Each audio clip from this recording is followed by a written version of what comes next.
This week's title puts you in the role of a resistance fighter caught in a concentration camp who awakens to find yourself in a world filled with freakish horrors.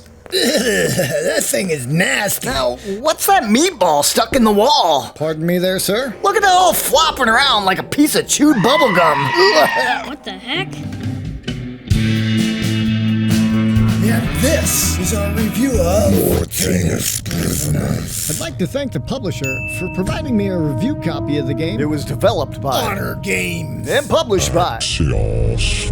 The game was released on February 20th to the PlayStation Store for the price of $19.99. You know, I'm constantly amazed at just exactly how many first-person survival horror shooters get released, like, every year. I've noticed that very few of them stray away from the well-beaten path made by the heavy hitters like Silent Hill and Resident Evil. And for good reason, these series really did so many things right and captured the campy psychological and survival horror so well. Mortanis Prisoners twists the typical zombie invasion scenario and drops you into the role of Justina, a Polish resistant fighter imprisoned at a Nazi concentration camp who awakens to find yourself in a filthy operating room. You work your way through the hallways to only find evidence of human cruelty and a deeper nightmare that lurks within the shadows of the camp's dungeons. The gameplay here is pretty standard for most survival horror clones. You find your way through the environment, finding locked doors, puzzle pieces, pistol and shotgun ammo scattered around, and the occasional mutant human. That's right, I didn't say zombie, did I? No, I said mutant man. They're kind of like a half man, half seal boy, but I don't know, whatever they are, they're nasty and they deserve a good blasting. Good thing the developers seen me coming and added the option to toggle the unlimited rifle ammo, which I love. And it took the edge off a little, knowing that I could just go to town on these puppies and not have to worry about ammo conservation for my first run through the game. I love it. For the follow-up runs, I definitely would recommend slowing down your pacing and trying for a few of the harder trophies, like no healing or no save on the harder difficulties. Most puzzles here were pretty straightforward, and I feel like most players would be able to fumble their way through and without like a guide or a walkthrough needed. The weapons are standard fare for the survival horror titles, as you tend to attempt to save ammo and bandages for when you really need them. The creepy morgue, hospital scenes, and dark hallways, and the giant intestine-filled basement feels all like I've kind of been there before.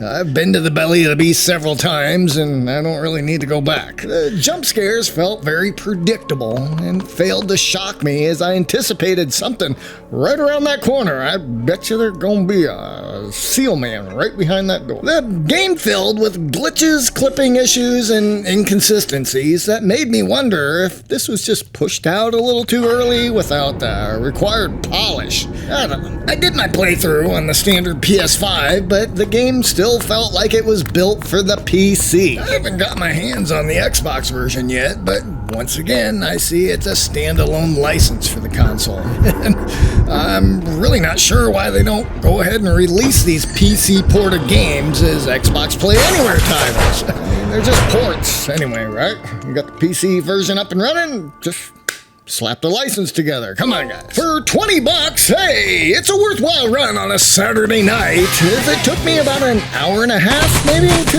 run through the game on the easier settings. I'm sure it'd take about twice that long if you were attempting to nab all the trophy challenges, which might add some playtime in there and better your experience a little. Overall, Mortanis Prisoners isn't going to be very memorable, as it pulls many of the same tropes that I would come to love and respect out of the other survival horror series out there. Therefore, I felt that it kept me entertained well enough to see it through to the end, but ultimately failed to leave any sort of lasting impression. I'm giving this whole game a total of, we'll see, 2.5 seasons out of 5.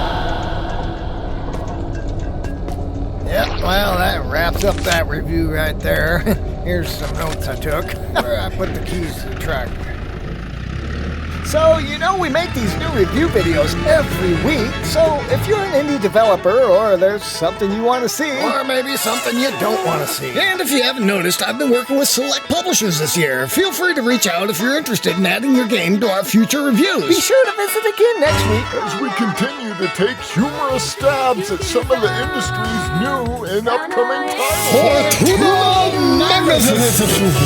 Safe out there. We'll see you next time on the Frog.